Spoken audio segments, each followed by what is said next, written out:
Much to Conversations. Pleasure welcome to the program, Webster Tarpley. And Webster Tarpley is a very, very serious scholar. He has an interrelated, comprehensive understanding of current history and historical development that is really amazing. I was just saying to him, I thought he would be a grand candidate to be on one of those C-SPAN in-depth 3-hour conversations about his philosophy and in-depth consideration of the man. He's a real scholar. I'd like to talk to him in those regards. He's in New York City to attend the 9/11 Truth gathering on 9/11. He's going to be talking at Cooper Union and Webster Hall. I told them they didn't have to name it after me, but they insisted. Webster there, and then it's really a pleasure to welcome him to the program. He's a person who's followed the 9/11 Truth, and he seems to be seized with a great sense of urgency about the current situation. It seems, in terms of the interrelated concerns about Iran and about an administration out of control, and some of these things that most all of us are very seized with. We're going to do that. I would like to have begun when he was born and talk to him in great depth about his intellectual roots, where he got so much interconnected, good information in his consciousness.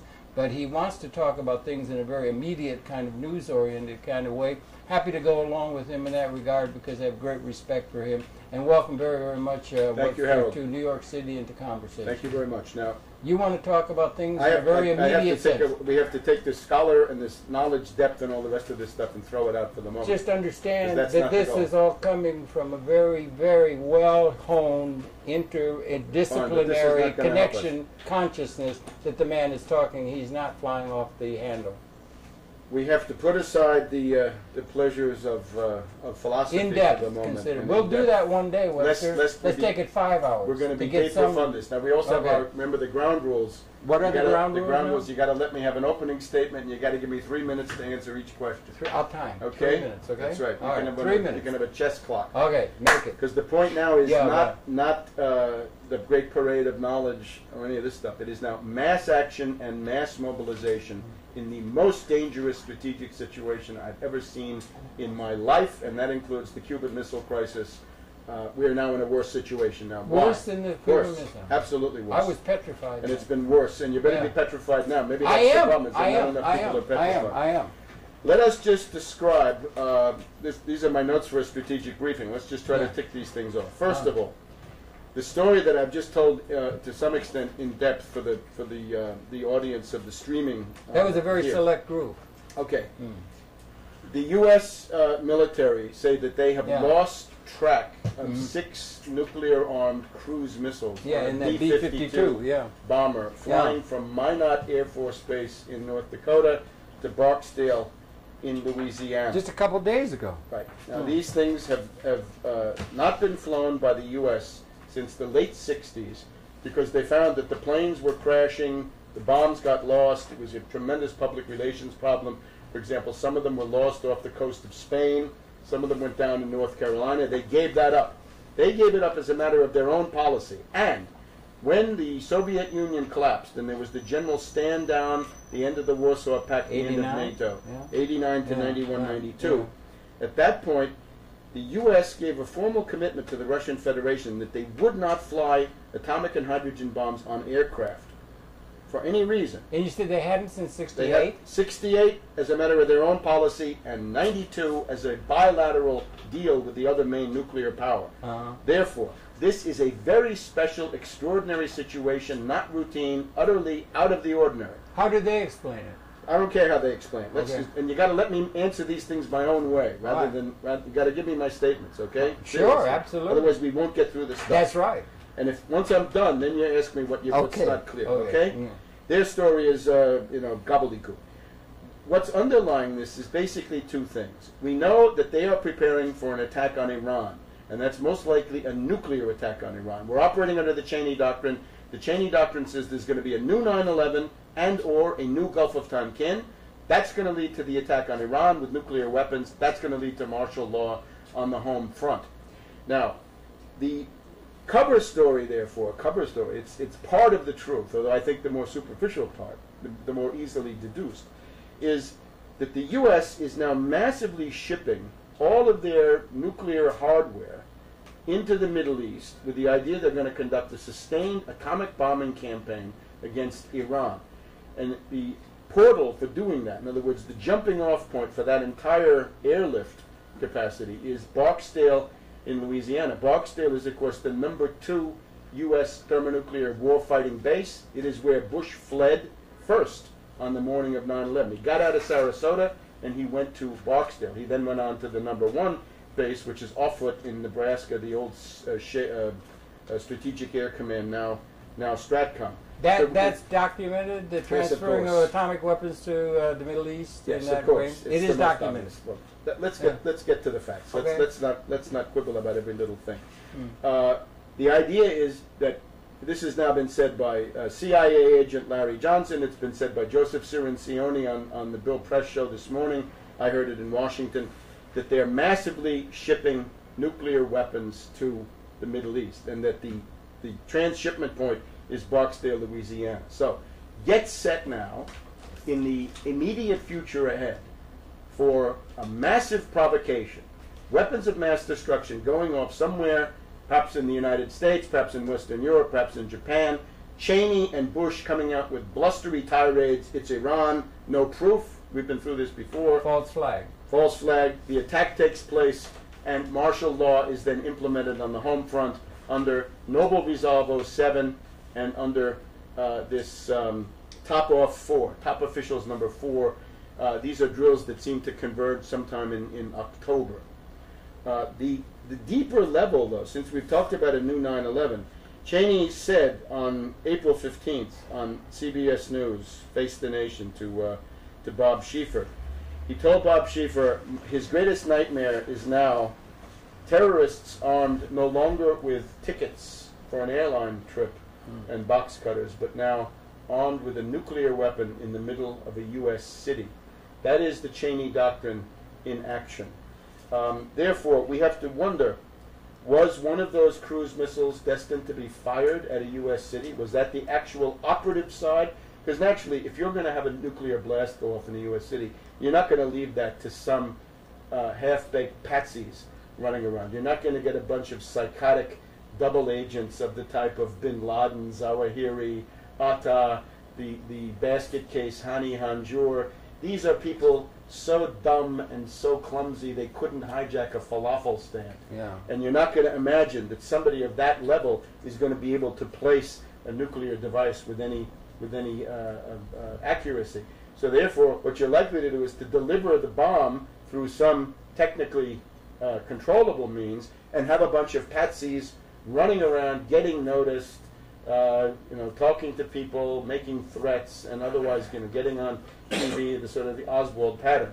So therefore, the question is, was one of those cruise missiles destined for a target, not even in Iran, but inside the United States? That would be the question for Cheney. If we had an opposition in Washington, if we didn't have the gutless Democratic Party, which has already formally approved the attack on Iran at the highest level, people like Pelosi, people like Reid, like Mrs. Clinton, probably Obama, probably Edwards, seem to have approved the attack on Iran, possibly with nuclear weapons, the crossing of the nuclear threshold for the first time since 1945. The Democratic Party is up to its neck in this. And don't go to a Democratic debate and listen to them talk about Iran without asking them, but isn't it true, Mrs. Clinton, that you have formally endorsed the attack on Iran, that you're an eager cheerleader for the attack on Iran? Now let's look at the pattern around us. Therefore, what we're saying here is the 6 cruise missiles, certainly a likelihood they're on their way to Iran, but then there's a possibility one of them might have been or might still be destined for something here in the United States. Let me talk for a second to that.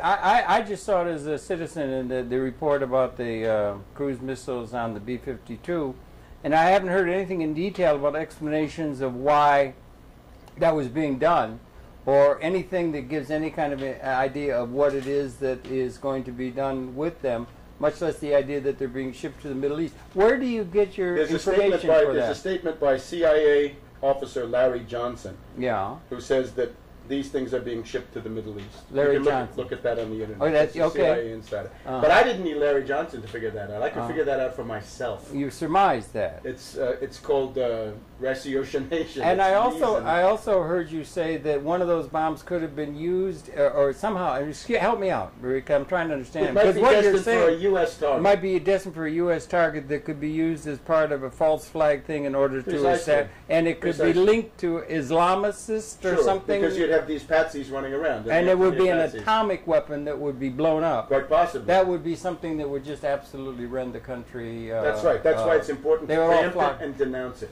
And again, the comparison there was... Well, where's the connection that one bomb is going to be put in the hands of somebody who could be a patsy who would be identified? No, it's not going to go into the hands of a patsy. You just have patsies running around. Yeah. What you've got to think of is you've got to understand the Hariri assassination in Lebanon. So his motorcade is rolling along, a huge explosion. And people say, well, it must have been a bomb in the sewer below that blew up the car. And in reality, the more likely is it's one of the air forces, either of the U.S., the British, or the Israelis, from 40,000 feet with a laser-guided smart bomb that blew it up, and it looked to the people as if it was coming from underneath. And that was blamed then on some groups that happened to be in the area, and they were basically blamed on Syria. So you stage it yourself with your own very reliable high-tech means, and then you blame it on a bunch of patsy basket cases in the U.S. case. Why would they have to ship a lot of atomic weapons to the Middle East if they intend to attack Iran, which has no atomic weapons? And because they're too weak to attack Iran any other way. Remember, the U.S. is playing from a position, first of all, of being defeated in Afghanistan, defeated in Iran, the Israelis defeated in Lebanon last year. The U.S. logistical weakness is overwhelming. They're talking, according to the report in Raw Story by Mrs. Alexandrovna, she cites the paper by Butcher of BASIC, that is British American Security Information Coordination. BASIC is a well-known think tank, very high level. And Plesh of the University of London, one of their think tanks, that what they're planning is 10,000 targets, and the goal is to destroy the Iranian weapons of mass destruction, nuclear facilities, nuclear plants. The entire Iranian armed forces have got to be decimated and decapitated, destroy the regime, kill the main political actors, destroy the state apparatus, destroy the infrastructure, to eliminate Iran as a regional power, plus then mobilize secret armies, destabilization forces of Azeris, Baluchis, Kurds, Khuzestan Liberation Front for the oil province, attack and destroy Karg Island, and the only comment that we need to add to that is an ex-CIA agent concerning the Cheney group. They still need a trigger. Cheney still needs a trigger for all this. The trigger is what he's going to provide himself. He's not going to do rain dances hoping that a terror event is going to occur. He's going to make it happen. As they did earlier. Now, the interesting thing about this plan is, interestingly, Larry Johnson, same guy we just mentioned, he's mobilized on this one too, old CIA guy, and he comments on this war plan saying, that's nice, but it won't work. It's a loser. Because the U.S. is far too weak to carry this out conventionally. But of course, as soon as you go nuclear, then you get an advantage. And remember, the Neocon mentality, which we were talking about before, is twilight of the gods, Götter Dämmerung, that we're at the end of the world. We're approaching an apocalyptic moment, right? The Ragnarok of the Norse mythology, right? Hell gapes below us. And hell for them means that Libby has been convicted, that Lord Black, very important neocon leader, the main money bags of the American Enterprise Institute, where they've all gotten their hands into the till, including Mrs. Cheney and Lideen and many, many others. If you ask a neocon, which is better, World War III or you go to jail? The neocon immediately knows. World War III is the preferred answer to that. That's deeply rooted in their ideology. It seems to me Mr. Wolfowitz and company... Didn't even mention Wolfowitz. Let's stay away from Wolfowitz. Stay away from Wolfowitz. He's just another guy getting money. No, but I can recall him talking about Iraq, it seems to me, in the late 70s. Sure. And they were part of a group that were called the Lunatic Fringe. So it's the Lunatic Fringe who has taken over. They've taken over this country. And again, their mood right now is Götter Dämmerung. This is Hitler in the bunker. This is a moment with atomic weapons. With atomic weapons, and this Hitler the first didn't have time he didn't have them. It's the first time you get neocons in the bunker with Twilight of the Neocon gods with atomic weapons. They would also argue, they'd say, well, we may be defeated in a conventional level in Iraq. And of course they are. Lie big, bomb big. They're completely defeated on a conventional level. So what do? They say, well, we have escalation dominance. Yeah. We can go to nuclear, and nobody can match us with nuclear. It's like Goebbels' big lie, the big bomb. Precisely. So let's just look at the build-up to this stuff. Now, we're told from the public relations... It's awfully frightening. You gotta let me finish the Go ahead, sentence. by all means. The public relations and press department, the flackery of Al-Qaeda. The flackery of Al-Qaeda. And that's actually, that's the shop set up by Michael Scheuer, the author of Imperial Hubris, our favorite CIA expert on Bin Laden. He appeared to argue against me on the History Channel a couple of weeks ago. Yeah, he's a faker. So the flackery of Al-Qaeda now announces that Bin Laden is issuing a tape. It's like in Bin Laden, he's going to be on MTV. With black hair. Right? Yeah, he looks young. We don't know that yet. Oh, that's what we got to know. say. Is it the thin Bin Laden? We have a thin one, we have a fat one, we have a jolly one, an angry one. I think we're going to see the thin angry one. The one looked like Santa Claus. Okay. I mean, you know. So that is now pre-announced. There's hysteria around that. Yesterday, all day long, Fox News was hyping the special gift. And they've gotten a message off some obscure website run by semi-psychotics saying, brothers, there's going to be a special gift on the anniversary of the invasion of Manhattan. Manhattan right here. Here we are in Manhattan. So it's a new 9/11 warning. Now, in terms of U.S. military movements, I wanted to put that B-52 case right up front. Robert Fisk, since 68. They do not fly nuclear bombs as a routine matter since 1968, and they've made a commitment to the Russian Federation. They will not do it. So they're violating an important and they hadn't done it, report. as far as you know. As far as we know. Now, who could know?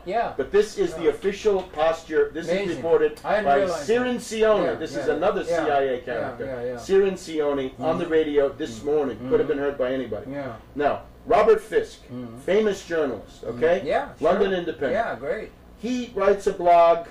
And he says that he's got a contact in North Carolina, and the North Carolina contact is some Special Forces veteran. I think he's at that Air Force base right near Fort Bragg, that one down there. And the guy says, look, there are F-16s flying, there are Hercules C-130 transport planes all over the place. It looks like the 75th Rangers are on the move, they're going somewhere. This is exactly the kind of troops that you would need. It's not a big land invasion. This is Fisk saying that? Fisk. It's all Fisk. Pay attention. Fisk. So Fisk's contact says right. They're going. He's impeccable. Well, he's also talked about 9/11 truth for the first time in his life. So I didn't say impeccable, but he's less impeccable than he used to be. Oh, I'm sorry. Maybe I got the wrong Fisk. Now that's the Fisk, London Independent. That was a big step forward. Yeah, journalist. Harold, you got to let me get through the sentence. Yeah, go on. Yeah, go on. Yeah. Look, so his contact says that the 75th Rangers are going now. This is precisely what you'd expect, because it's not a big land invasion, but Special Forces teams, Rangers, that kind of stuff, go in, they try to go into the underground bunkers and place charges to destroy the things they can't destroy from the air. Now, the Daily Kos, this is a really big scandal, and it's highly, highly interesting. They have a writer by the name of Maccabee at the Daily Kos. You know what the Daily Kos is. No, I don't. Daily Kos is just the biggest weblog of the left wing of the Democratic Party. It's very moderate. I think it's basically pro-Hillary right now, if it's not pro-Obama or pro-Edwards. But it's not even Kucinich. It's Kos, C-O-S? K-O-S. The guy's name is Marcos Melitsos. He's famous. He's on television I don't follow all politics the time. that much. But Well, we're talking politics. Yeah, all right. They just had the yearly Kos. Every Democratic candidate went to it. Yeah. Every one of them. Every last one of them. So they have this guy Maccabee, and Maccabee says, oh, I have a girl, she's my old friend. She's the landing operations officer on an aircraft carrier of the U.S. in the Persian Gulf. And she says, we have completed all preparations for an attack on Iran. We are going to hit Iran big time, she says. An attack on Iran is imminent, according to this message from the woman officer of the U.S. Navy to Maccabee on the Daily Kos. And she also says, any officer that expressed doubts or reluctance in terms of this attack has been removed. Somebody said Rove left because they were going to have to sign on to the end of the term. Wrong. And by such a Rove, date. the best explanation of Rove is Rove left because he did not agree with Cheney's plan to attack Iran. You think so, really? Yes, it's possible. Right. It's the best explanation that I've heard. I don't see what else makes sense. Right. All right, but you're breaking in on my train of thought, Harold. I don't want to do that. Lay off. Go, man, go. Okay, so you gotta look at this cost. Yeah. Now, the posting says, the woman on the carrier says an attack on Iran is imminent. We're going to hit Iran big time. Any doubters or naysayers have been purged, and morale is low. People don't know what they're doing, and they have a bad feeling. And well, they might, because if you have an aircraft carrier in the Persian Gulf, you're in trouble. I once talked to a guy called Admiral Hill. He was an extremely experienced carrier admiral. And I said to him, what's it like to be on a carrier in the Mediterranean? The Mediterranean. And he said, the Mediterranean is really narrow. You've only got a couple of 100 miles on each side. That's not enough. He said, I don't want that. I don't want something coming at me out of a landmass. I want to have hundreds and hundreds of miles of ocean on either side. Now, that's the Mediterranean. How about the Gulf? The Gulf is 100 times worse. Your warning time in the Gulf is basically zero. Hormuz. Right? Hormuz, but the Straits of Oman, the Gulf of Oman, and the Gulf, Persian Gulf, Iranian Gulf, take your pick, or Arabian. So when you have a carrier in the Persian Gulf, you're in trouble.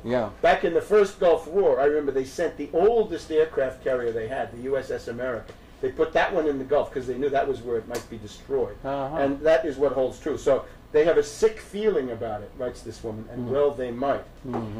Now, yesterday, Israeli jets bombed Syria. Did you know that? No, I didn't know that. Jets Today bombed is Syria. let's mark this. This is the 7th of September. Right. 2007. We're talking about events yesterday that may be on the coming 6th. as soon as On the this 6th weekend. of September, On they the 6th bombed. of September, the Israelis flew over Syria, bombed apparently an uninhabited area. The Syrians shot back. I didn't see that. Yeah, that's well. You got to look. I was on jury Therefore, duty. you should listen. Yeah. Okay. Now, the Israelis are bombing Syria. We've also got now the Russians responding to this situation have resumed long-range strategic bomber patrols. That I saw. The news saw. item of yesterday is that the British once again intercepted and shadowed Russian Bear bombers, thermonuclear capable bombers, in some area north, we think north of the British Isles. In other words, somewhere between Spitsbergen and Scapa Flow. Somewhere in the North Atlantic. Okay? This is going on. Now, the Germans have arrested 3 patsies. They just did, Yeah. These are patsies. These are not what you think. Explain the patsy. Right. Patsy just means an Oswald, right? A Lee Harvey Oswald who can't do it himself because he's a psycho and he doesn't have the equipment and he doesn't know what to do.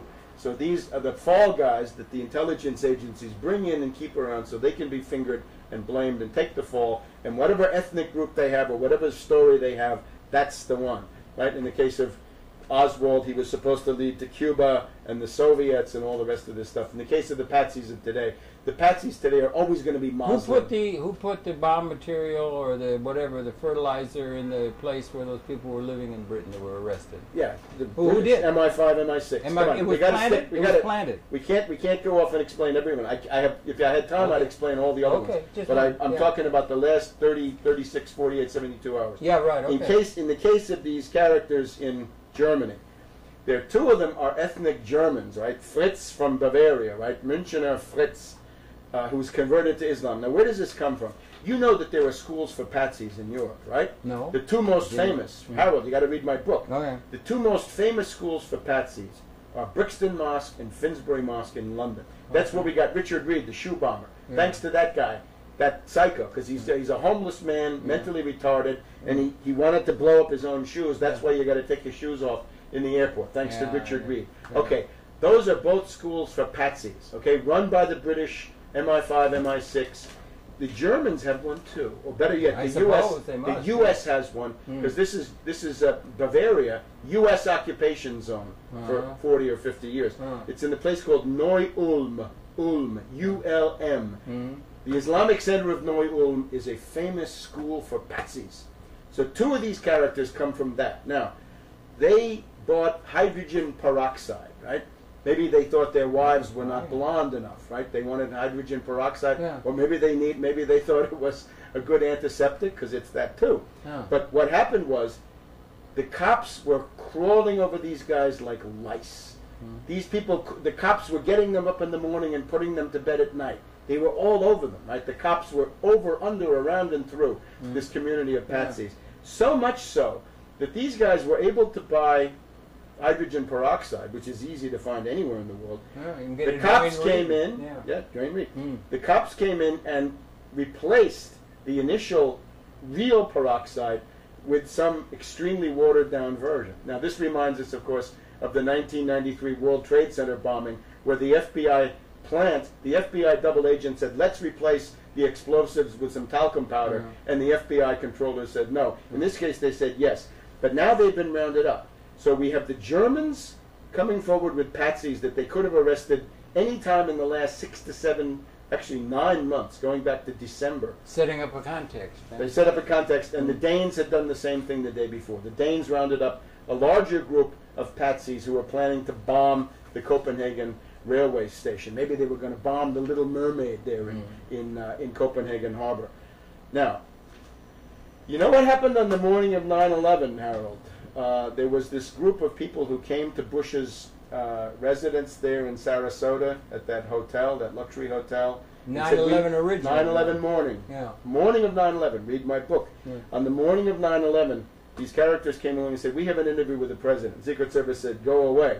Now what happened in Australia yesterday is that a troupe of comedians, one of them dressed as bin Laden, was able to penetrate all of the security screen to get basically to Bush's door, using a motorcade, and they, dressed up as a sheik, and right through. And they were only captured when they said, we didn't get the footage we wanted, we want to turn around. Now that's the cover story. But when you have a group of people penetrating the security of the President of the United States in Sydney, Australia, where you've got Putin there, the President of China there, and the heads of state, heads of government of the entire APEC, Asia-Pacific bloc. This is a real big deal. And this is, again, something like this happened on the morning of 9/11, and now it just happened again this week. Now, in Sydney, Australia, a complete reign of terror, police state measures everywhere. The center of the city is now like Berlin or Belfast, except 6 ways to Sunday, with fences made out of barbed wire, 10 feet tall, cutting the city into multiple blocks. The inhabitants of Sydney have been told, get out of town. Get out. They've been told, you're in our way. Go away. Go visit your relatives. Go on vacation. Get out of here. You're told to have a go bag. It means you got to have a pair of shoes. You got to have your toiletries kit. You got to have, some water. You got to have a washcloth to put on your face. Now, why? Why? Because the APEC is meeting there, and the Australian police state forces, the totalitarian regime of this guy Howard, the Neocon, are hyping that there's going to be a terror attack in Australia, and they're using it to totally terrorize their own society. Beyond what they normally do when Beyond what they normally do. That sounds, if they did that in Manhattan every time somebody came to the UN. They tie up traffic terrible when the president but you might have the social revolution might begin in Manhattan. But might in Australia, they're doing all this stuff. Yeah. Now, you've also got, as I say, we have these maneuvers coming up, right? You've got the Top-Off 4, you've got the Noble Resolve, and you've got Vigilant something or other. I'm just forgetting the name. Maneuvering, but Warrior. No, it's not Warrior. It's a different one. It's a different one, and it's a martial law drill. I'm not talking about the thermonuclear ones because we're aware of those too. Now, the background for this is the difference between right now and 9/11 is we also have a little matter of a panic crash of the world banking system and a panic crash of the dollar, which we did not have on 9/11. Indeed, 9/11 was supposed to avoid this, but it's now upon us. And whatever you think the stock market is doing, going up or down, like a roller coaster. But that's the least of it. This is a dumb show. This is for the trolleys. What's going on underneath this is that the principal banks of the world are insolvent. There is a German banking crisis. The bankers of the world gathered at Jackson Hole, Wyoming, in the Grand Tetons last week for the yearly conference of the Kansas City Federal Reserve Board. And the head of the Bundesbank, right, the German central bank, my God, a very important guy, the dominant figure of the board of the European Central Bank, therefore Mr. Euro. And he says, this is a classic banking panic, except that it's not immediately targeting the banks, it's targeting financial institutions and non-bank banks, meaning mortgage companies, financial institutions that deal in commercial paper, asset-backed commercial paper. We have to learn some new words. There's now a threat that Citibank may blow up as a result of owning conduits, a certain type of commercial paper, and SIBs. What's a conduit? A conduit is a kind of a note. It's a kind of a short-term commercial note. I mean, the old commercial notes used to be a bill of exchange, a bill of lading, a banker's acceptance. Yeah. You take it to a factor, they give you money for it, you could discount it, and all the rest of this stuff. Now it's much more sophisticated. New forms of usury have emerged. So now we have conduits and SIVs. A SIV, a structured SIV? SIV. Pay attention. Yeah. Structured investment vehicle. Okay. SIV, a SIV.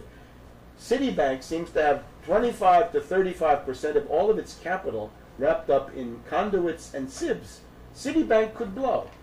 J.P. Morgan Chase. Well, between Citibank and J.P. Morgan Chase, they have officially, according to the controller of the currency, 100 trillion of derivatives. Now, it's probably 2 or 3 times that. How would they measure that? Notational? In money, yeah. Notional? According There's a difference between notional but it's and real actual. money. It's don't minimize it. Notional. No, it's a huge difference. Notional 90%. is oceanal.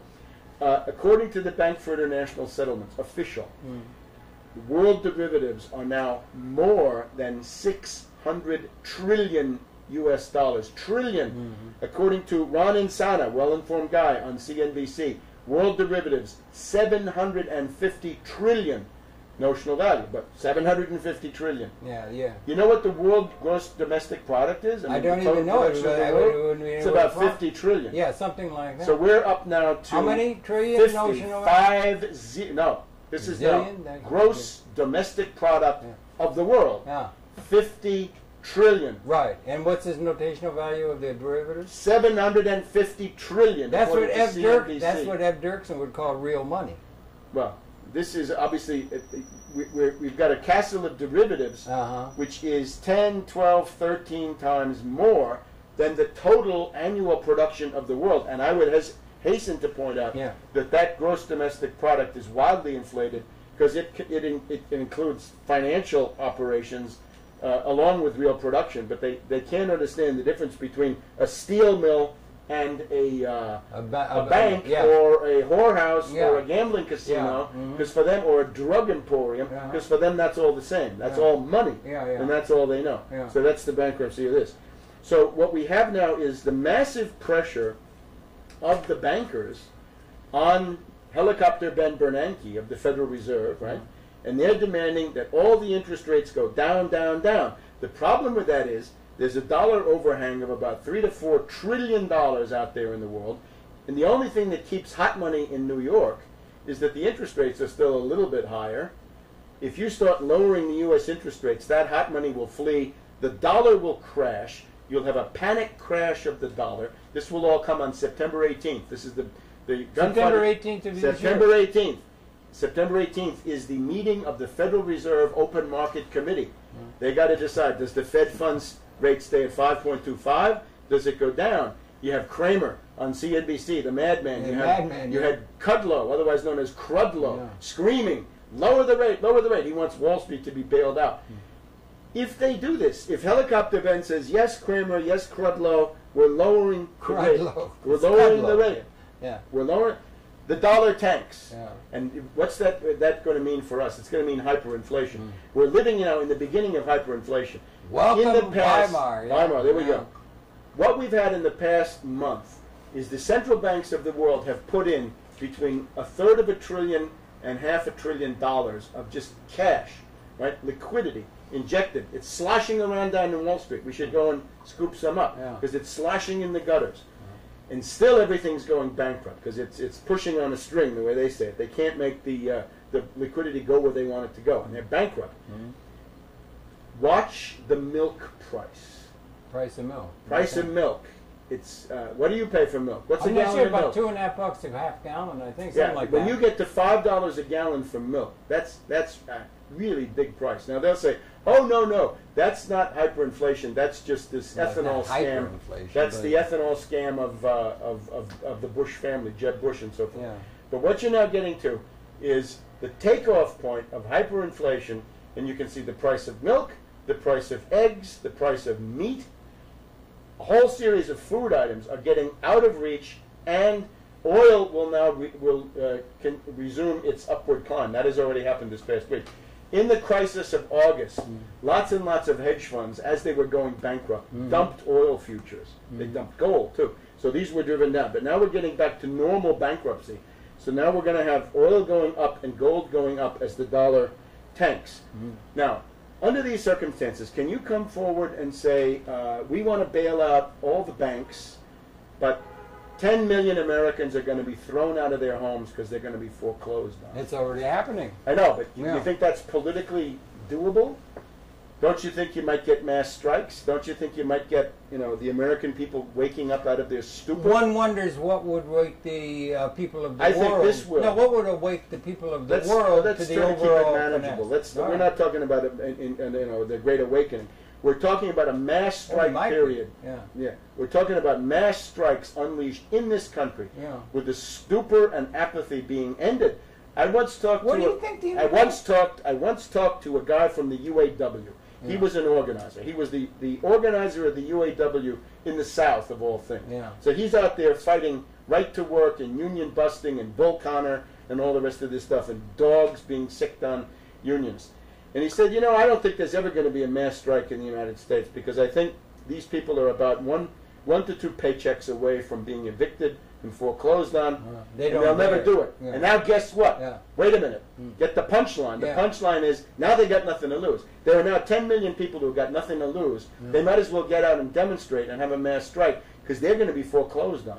And Kramer and Kudlow are not asking for a bailout for the Of people. them. No, not the people. They're asking for Yeah. Goldman Sachs Yeah. and Bear Stearns. Right, And right. these are hopeless cases. Uh-huh. Like, these are life support basket cases. I wonder if we could go from that. You're talking about what would happen in the American economy in the case of this kind of thing you're seeing and everything. You did a scenario. You started off talking about atomic weapons to the Middle East and a massive attack upon Iran and so forth and all that sort of thing. What would be, it occurred to me, I said there might be a reaction by the American people against the fallacies of what's being pushed over on them here in this country. But what would be the reaction of a world if the United States did something as precipitous Let's as you're try to saying keep in it Iran? manageable because you No, can't but you keep can't it- predict you can't predict. No, you world can't predict, reactions. but you can project. Here's what I think we You can think say. they're going to sit still for that? I think we should stick to what is at least conceptually manageable. On top of the rest of the disasters that characterize Harold, you got to it give me now? a chance to answer. Well, I got to give a chance to get a question. Okay, fine. Okay.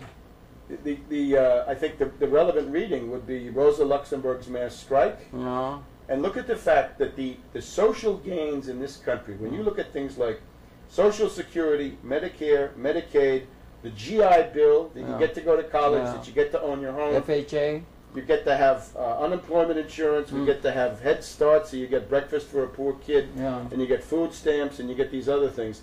This is a synergy between an enlightened president, Franklin D. Roosevelt, but also, and this is the side we have to stress, a huge mass mobilization, which has mass strike overtones and clear mass strike elements in it, which are as good as anything you've seen in Europe, and actually better because it led to something positive. not General just strike. mass strike, general strike. Yeah. Rosa Luxemburg, the mass strike. And that means we have to look back to the great Detroit sit-down strikes of 1936. I'm from Detroit. My 37. grandfather was a union organizer. Time to go back Get to out that. the old placards? Yeah, I would Yeah, say so. get out the placards. There right? was a general strike in San Francisco. There was a general strike in Minneapolis. New York City is, of course, a hotbed of labor agitation for decades and decades. I've just been to Union Square. That used to be the center of every strike and every mass strike that came along. What you've had, and this is another interesting question. We've had 40 years of reactionary politics, but now we know U.S. political history is articulated into 40. cycles. 40, yes. since the Nixon election Nixon of 68. 1968, we've had reaction. We've had the defeat of the labor movement, the triumph of the reactionaries, the Southern strategy of Lee Atwater, Karl Rove, Kevin Phillips, and the rest of these scoundrels. But remember, we have cycles, right? Mr. Reagan, and I can go through them if you don't interrupt me.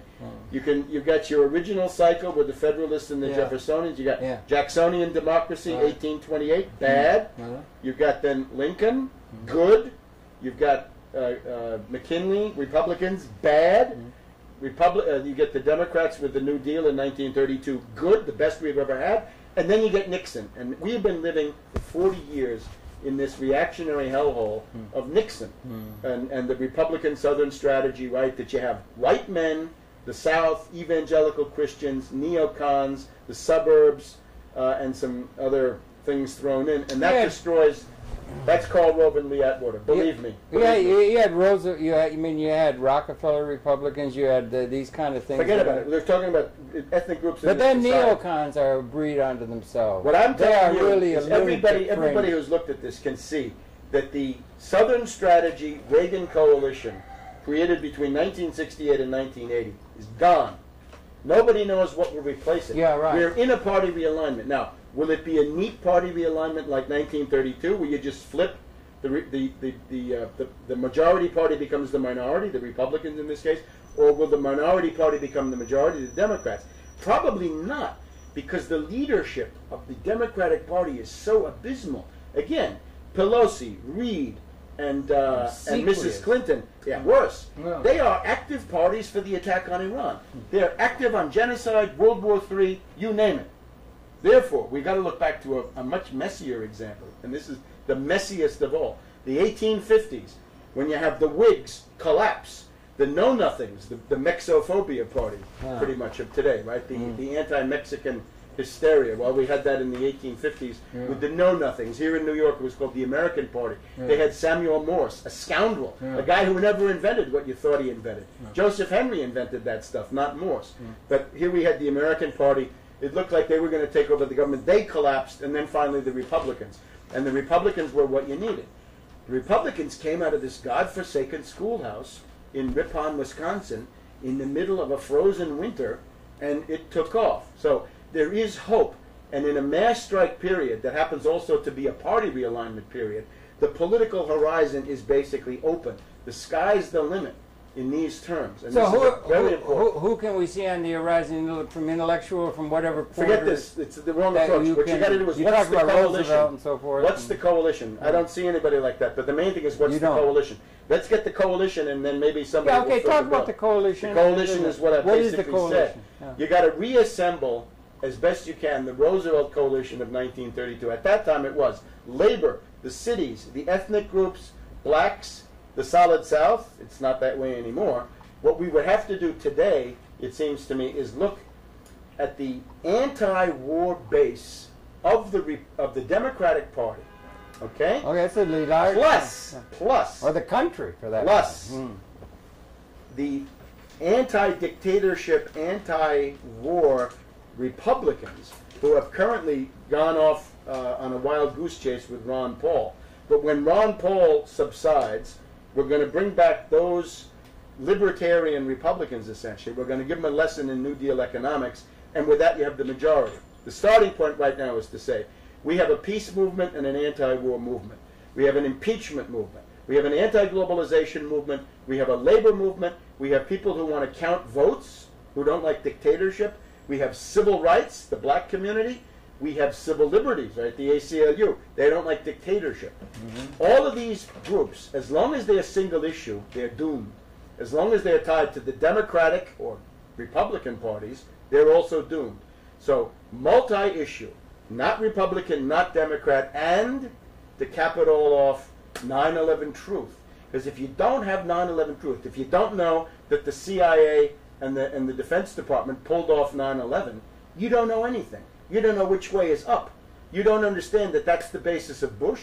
It's the basis of the Republicans, the Democrats. It's the basis of the party relations, the social order, property, Every swindle, every oppression, every abuse in this society is based on 9/11. So without 9/11, you don't get to first base. If you didn't have 9/11, all these other things wouldn't be a combination. combination? No, you wouldn't, because you can Wouldn't just be going take on? a good example. Look, the federal budget, Bush's federal budget right now, 07.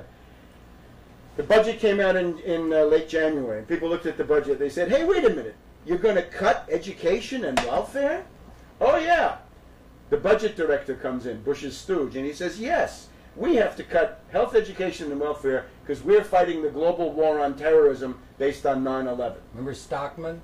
Yeah, but let's not remember him. All Let's not free associate off the No, topic. Let's stick to the business at hand. Okay. And the business at hand is that every abuse, every crime is based on this. What do you tell me your favorite issue? I'll tell you how 9/11 prevents it. Because as soon as you say, gee, I'd like to have the full funding of Head Start so my kid gets a breakfast, you'll be told no, because that money goes to Iraq and Afghanistan and the global war on terror because of 9/11 and Bin Laden. Because the whole lunatic ideological structure is based on this stuff. We had commies that were going to come to San Francisco. Yeah, come on. Can we stick to we got to live in the No, but here and now. this is part of a historical thing that's I know, been but before.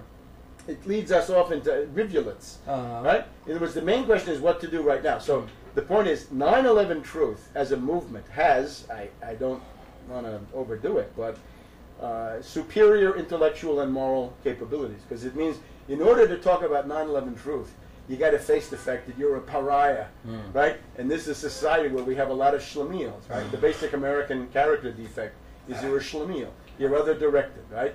You want to know what the peer group thinks. Yeah. You say, you ask me what I believe, let me call my friends and I'll tell you later. Okay? That's the big problem. So as soon as you say 9/11 truth, you're off the charts, right? Because you're in big trouble. You're a pariah. So I think we have the overview of saying, look, peace movement, look, impeachment, look, no global guys, and the rest of this stuff. Say, as long as you don't mend your practice, you fail. Now let's just take the most obvious case, the peace movement. They bet everything on the Democratic Party, right? They really thought that Pelosi and Reid would deliver the goods for them. Right? Took impeachment off the table first. And now what happened with the Democrats? They struck out on impeachment. They took it off the table. Item number one. They struck out on FISA wiretaps. They've gone totalitarian. Right. And on Iraq, they've struck out completely. We're going to have another $50 billion appropriations bill for the war, and the Democrats are going to vote for it. So you tell me, is that a good strategy for the peace movement? But now this means that the peace movement is in crisis. Right now, the people you want to talk to are the peace movement because they're in a tremendous crisis because they have been betrayed by the Democrats, Pelosi, Reid, Mrs. Clinton, Obama, the rest of this stuff. And they've been betrayed by their own leaders. It was the people who have said, we're peace leaders, we're anti-war, vote Democratic, they'll end the war. They're discredited. They're clowns. They're a bad joke. So now there's a void of leadership. Now what could come in? I recommend the Philadelphia Platform. Now don't tell me you never heard of it, because it's the only thing that is keeping us going as of this summer. So what's the Philadelphia Platform? The Philadelphia Platform basically says peace, impeachment, anti-globalization, labor, civil rights, the main movements of positive content in this society need to converge. They practically need to merge. 9/11 truth has to be up front, and we have to say no to the Democratic Party. Kucinich will not save us. Gravel will not save us. Ron Paul will sure as hell not save us. We got to save ourselves, and that's what we're going to do. Is there anyone that is able to be seen within that context as a viable, what you would call a leader? Yeah, there are lots of leaders. And anyone in particular? Don't get into this name game, Harold. This is the bad. What we need right now, we need a process that leads to leaders, and the process is citizen candidates. And I say to people, you don't like Pelosi? Run against her. The only language Pelosi understands is a candidate against her. You think Conyers has screwed up? Run against him. You don't like Rangel? You think Rangel is sold out? You think Rangel is gone for the establishment? Run against him. Don't hesitate. Use your rights while you still can. And don't tell me you don't have money. It's nice to have money, but you can do that. I am a veteran, Harold. I ran for the United States Senate in New York State in 1986. Good for you. Okay? Yeah. I was trying to get into the primary against Mark Green, and I wanted to knock off Senator Tomato. I challenged Tomato to a singing contest. They said, Al, I'm more Italian than you are, and I'll prove it in a singing contest. And he wouldn't do it. no guts. No guts. So what you got to do though is we need citizen. And I didn't have any money. What did I have? Yeah. We had to. You got to go forward now today. So what we need is a citizens candidates movement out of which things will emerge. Now we have Craig Hill, Green Party, Vermont, running for statewide U.S. Congress. Leland Lehrman, New Mexico, statewide Democratic. He's going into the Democratic primary. The Green. Hang on, now you're interrupting. Leland Lehrman. Don't you want to hear about Leland Lehrman? Of course. Come on, stop with the free association. No. Leland Lehrman is running in New Mexico against Domenici, corrupt. He's involved with Gonzalez, firing those prosecutors, right? The U.S. attorneys. He's running. That's an important principle.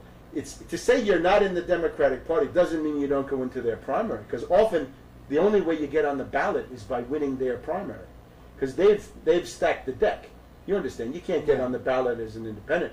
It's in California. You need, I think, 1 million signatures, something out of this world. Yeah. And then we've got some others. We've got other candidates running. So what we need is a citizen candidates movement, knowing very well you can talk yourself. No one at a presidential Let's not be premature, Harold. Maybe we got to let. No, let's do a Fred Thompson. Wait a minute. If you're going to attack, let's do a Fred Thompson. But wait a minute. No, you've been talking in great depth there. If you're talking about a bombing Iran, and you're talking about this thing and the collapse of the economy and hyperinflation and all of these kind of things, and then you're talking about what we got a 20, 30-year period in order to work something out. I'm saying what is going to emerge. You declare for Congress right now. I'd say that to you.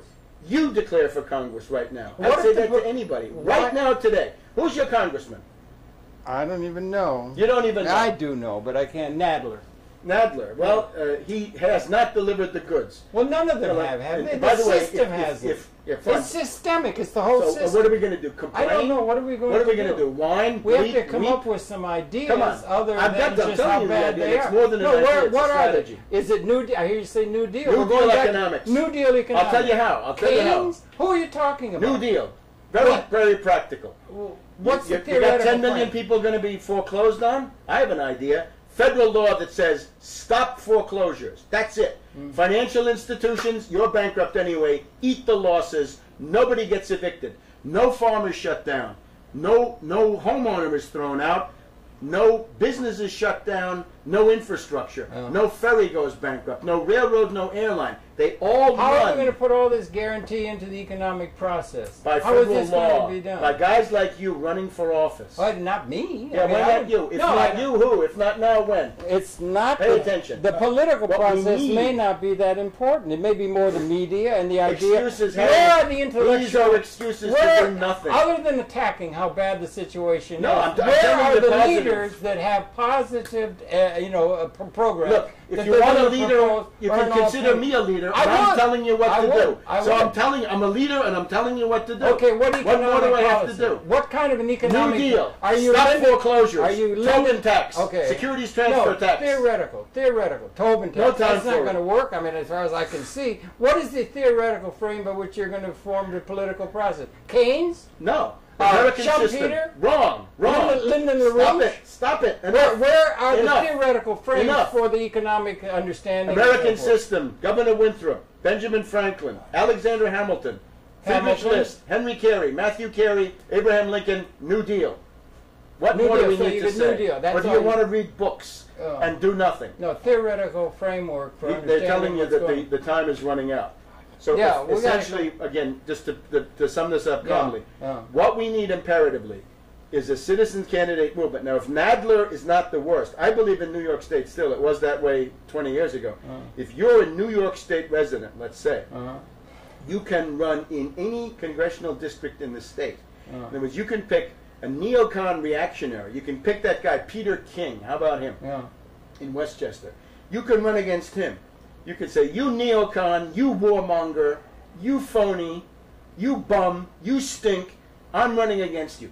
And the only thing out of that he's actually heard is, I'm running against you. Because the idea of a primary opponent or a general election opponent for most of them is terrifying. Because it means they have to spend, and they have to work, and they have to pay attention. They have to spend a lot on television and that kind of thing. That's where most of the money goes. Give them a primary opponent, you have their attention. The only way to get, you don't like Conyers? You say to Conyers, don't just tell me you're putting it back on the table. No. Hang on, Harold. Well, you've been talking about a lot.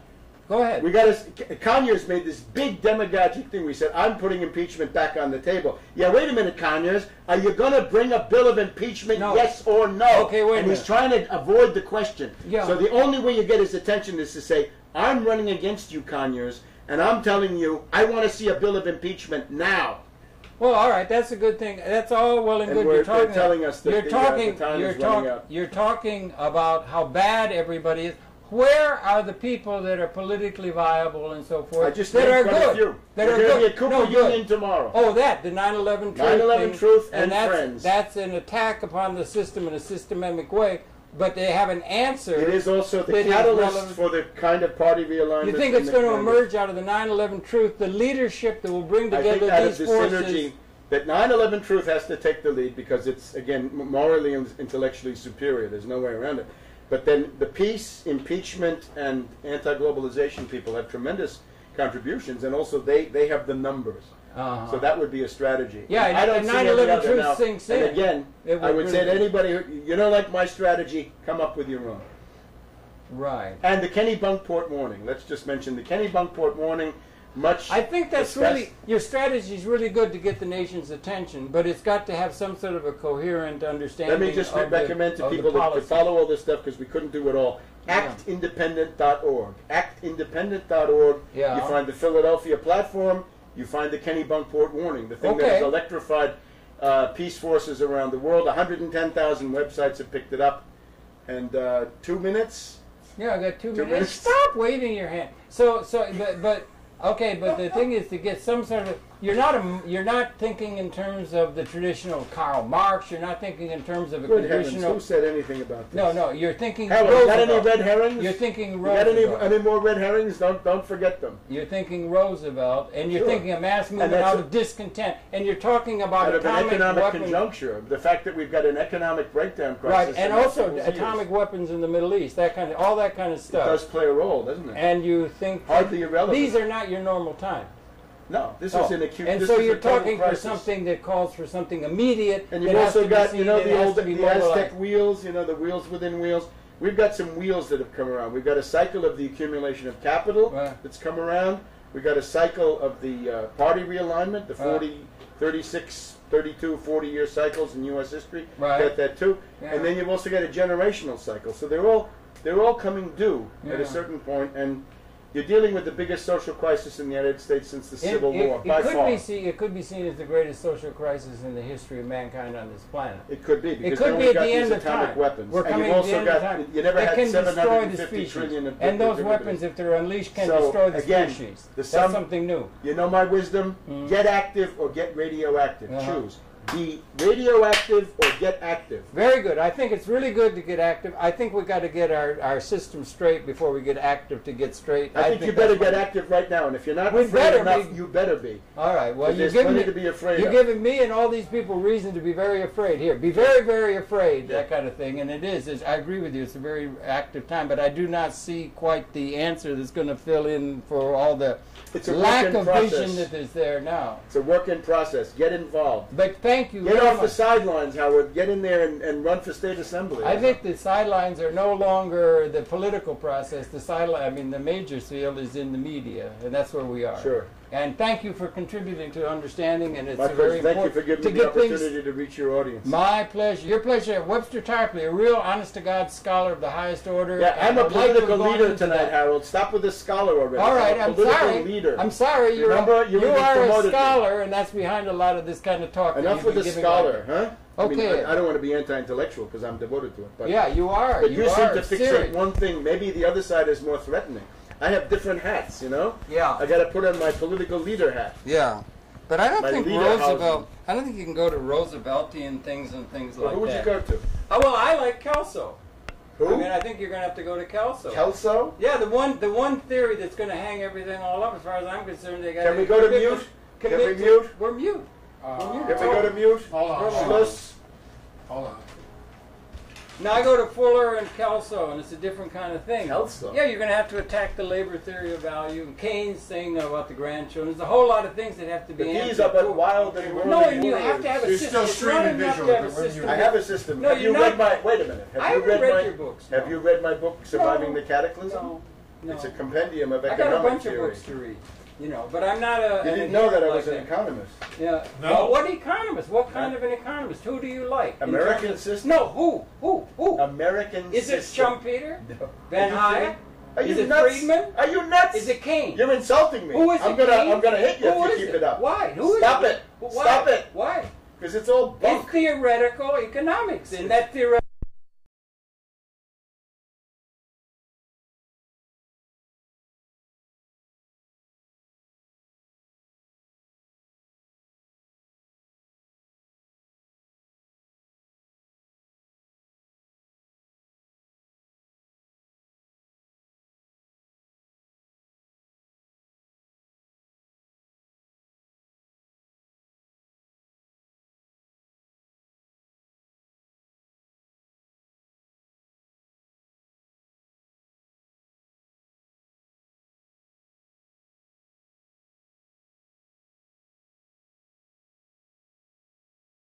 warheads and then flown from the north of the United States to the south. An American congressman has described the blunder as absolutely inexcusable. For nearly 4 hours, the B-52 flew over the central United States carrying 6 nuclear warheads, and nobody knew, not the aircraft's crew, not the commanders on the ground. The warheads carried 60 times the explosive power of the bomb that destroyed Hiroshima. You don't treat these things like marbles. The fact that these weapons were loaded on a plane and flown without authorization for almost 4 hours is unforgivable. The warheads were inside cruise missiles loaded onto the B-52 in North Dakota's Minot Air Force Base, but nobody realized it until the aircraft landed in Louisiana. The Air Force says there was never any real danger of a nuclear explosion. The bombs were not armed or fused, but clearly the control system failed. A senior Air Force official tells ABC News, "We consider this a grave error." So grave that the president was notified, and later this month the Air Force will ground all combat aircraft in the United States to review safety.